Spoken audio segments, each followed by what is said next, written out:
Bonjour, bonsoir, c'est Magdus, moi, pour la revue de l'épisode 5 de la saison 8 de Game of Thrones.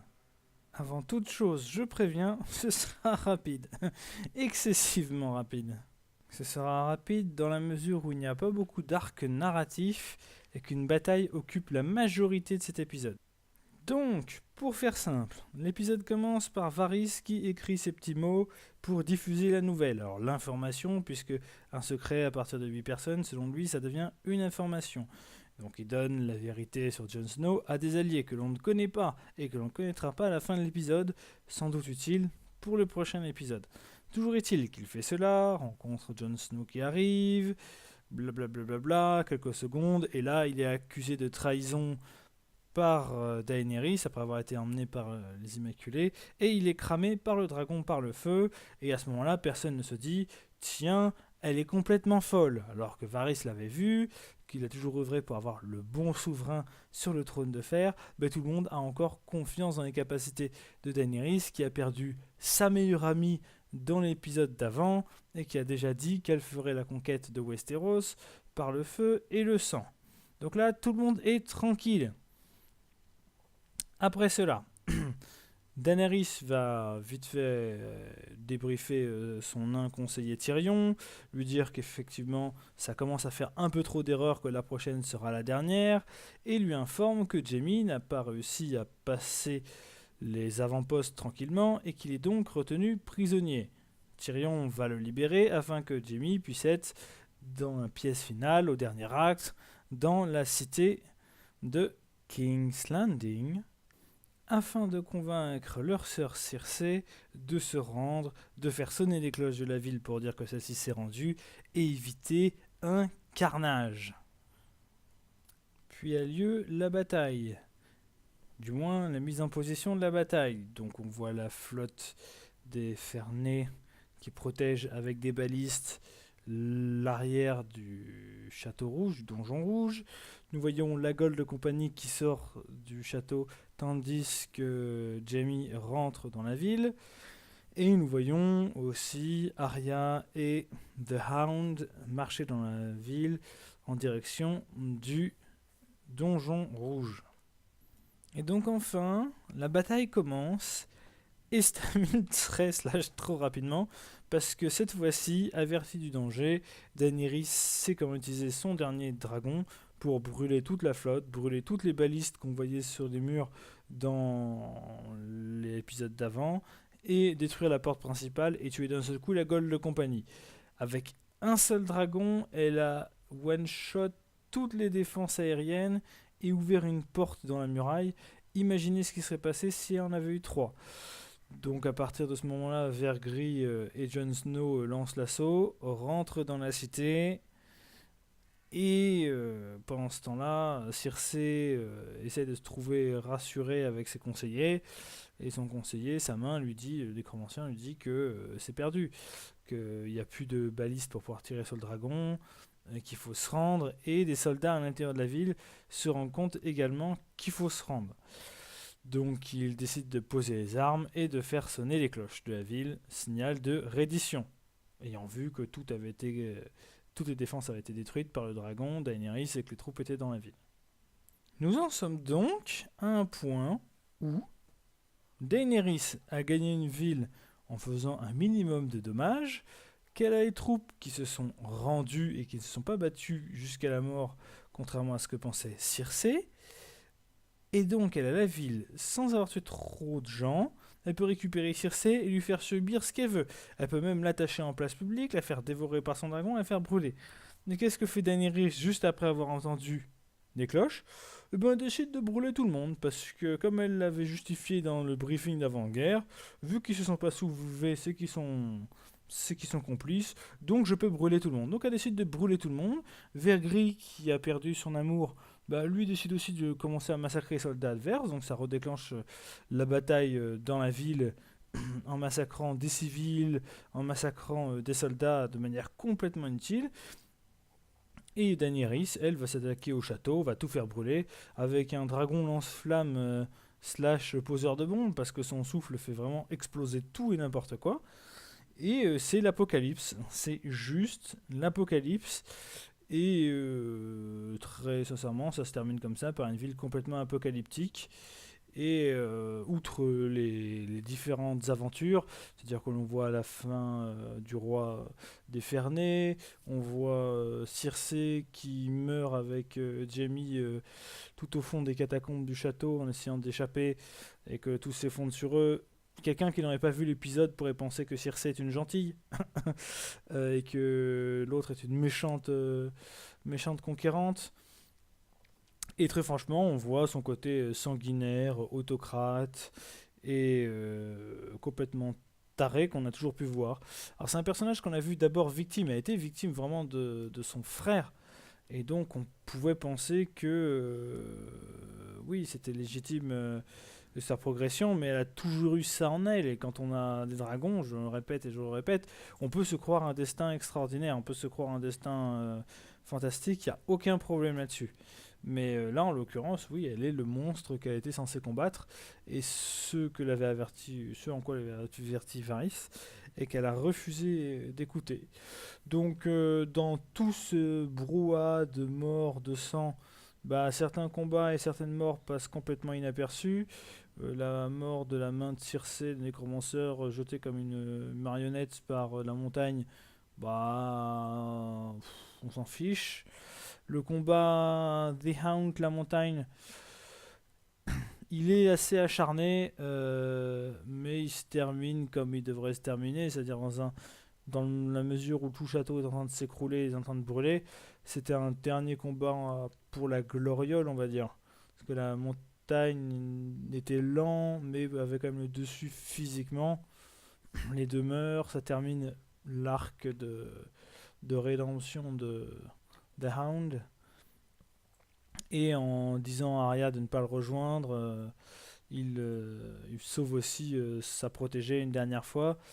Ce qui est assez intéressant d'ailleurs, parce que maintenant que j'y repense, au moment où il dit, juste avant de monter dans la tour, comme dans les jeux vidéo, là, tout s'écroule et que tu vas aller chercher le boss final, qui dit à Arya de ne pas le suivre, l'expression du visage d'Arya a changé. C'est que depuis qu'elle était revenue, depuis la saison précédente, et qu'elle a tué Littlefinger, en fait, elle avait cette tête et cette assurance qui faisait vraiment dire je suis ici, c'est moi qui domine, c'est moi qui suis en haut de la chaîne alimentaire, et avait cette détermination dans son regard. Et quand il lui a dit de ne pas suivre son chemin, à quel point il était pathétique, là on a retrouvé, je dirais, un court instant, mais pas l'innocence, mais l'Arya qu'on connaissait avant qu'elle devienne une tueuse. C'est-à-dire, on a retrouvé son visage avec l'expression plus normale, j'allais dire une touche d'innocence, mais voilà, une personne normale en fait. Et c'était certainement voulu pour montrer le contraste avec tout ce qu'elle va affronter par la suite, tous les morts qu'elle va voir sous ses yeux à cause de Daenerys. Donc voilà, des cloches auraient pu sonner, terminer la bataille, ça aurait pu être une très belle histoire pour Daenerys, elle qui ne voulait pas régner sur des cendres, et au final, elle a préféré tout brûler, parce qu'en très bonne souveraine, elle a décidé de venger la mort d'une personne, là où elle pouvait sauver des milliers. Quitte à accuser, bah pareil, accuser Sansa de la mort de Varys, alors que techniquement c'est elle qui a appuyé sur le bouton, que c'est la première fois, enfin c'est pas la première fois qu'elle aurait pu épargner des gens, et qu'elle préfère se retrouver poings et mains liés pour tuer des gens que de faire son job de dirigeant de manière complètement impartiale. Donc voilà, c'est ce qu'il y aurait à dire. C'est extrêmement brouillon, extrêmement destructif. On voit qu'il y avait deux trois feux grégeois qui avaient été prévus par Circé, qui du coup sont activés par le feu du dragon. Mais oui, c'est juste un gros sentiment de brouillon en fait. Et de gâchis. Des fois, on se croirait plus dans un film de Deuxième Guerre mondiale avec les explosions, avec le bruit du dragon, que dans un univers de série fantasy. Et vu comment est-ce que ce dragon-là était OP, c'est vraiment dommage qu'elle ait perdu Miss André avant, parce que normalement, on aurait pu foutre le feu à toute la flotte. avec une telle puissance de feu. Donc voilà, ça c'est du côté histoire. Maintenant, nous allons voir du côté interprétation de cette petite histoire. Le premier constat, c'est que certains personnages ont évolué à un point où ils ne peuvent plus revenir en arrière et où ça va être très compliqué par rapport à d'autres personnages qui ont fait alliance avec eux de continuer. Donc clairement, Jon et Daenerys. Ça va poser problème entre les deux. Il n'y a aucun problème là-dessus. D'autres personnages comme Arya pourraient être tentés aussi de revenir pour faire le ménage et notamment tuer Daenerys après ce qu'elle a fait, tandis que d'autres ont complètement disparu. Jaime et Cersei qui du coup ont une fin plutôt clémente, ils sont complètement écrasés, je dirais ils ont une fin qui est plutôt souhaitable par rapport à d'autres personnages qui ont eu des fins bien plus horribles, tout en étant plus braves. Et oui, c'était un épisode logique, mais ça emballait pas des masses. En fait, cette saison est grosso modo logique, mais elle est très vite bâclée. Enfin, il aurait pu prendre plus d'épisodes, notamment pour la guerre avec les morts, mais il fallait peut-être dire des choses, et peut-être qu'après avoir écrit 7 saisons, les créateurs avaient juste envie de terminer ça une bonne fois pour toutes. Mais oui, la fin n'est pas extraordinaire. On voit un déluge d'effets spéciaux sur cet épisode, mais ça n'a rien d'extraordinaire, ça n'apporte rien de sentimental. De toute façon, on savait qu'un tas de gens allaient mourir dans cette saison-là. On nous avait déjà fait le coup avec l'épisode 2 où les gens étaient en mode regardez, j'ai des sentiments. Donc voilà, on savait que des gens allaient mourir, des gens sont morts.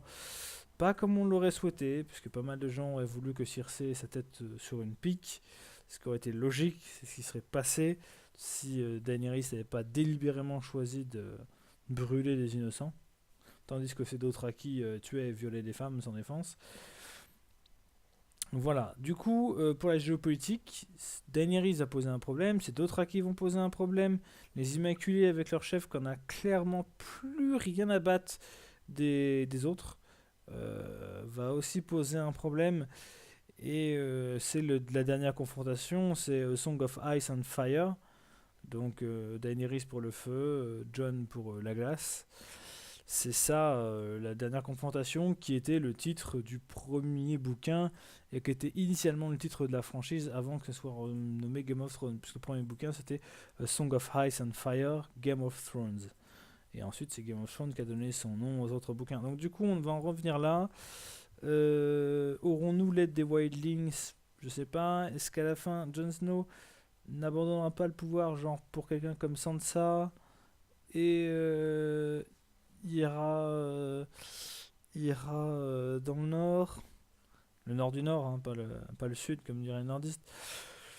Ouais, ça se trouve ça se trouve ce sera Gendry qui sera sur le trône de fer. Peut-être que Jon Snow réussira ou ne réussira pas à battre Daenerys, mais que Daenerys se fera tuer par Arya et qu'à la fin le seul prétendant qui sera Gendry.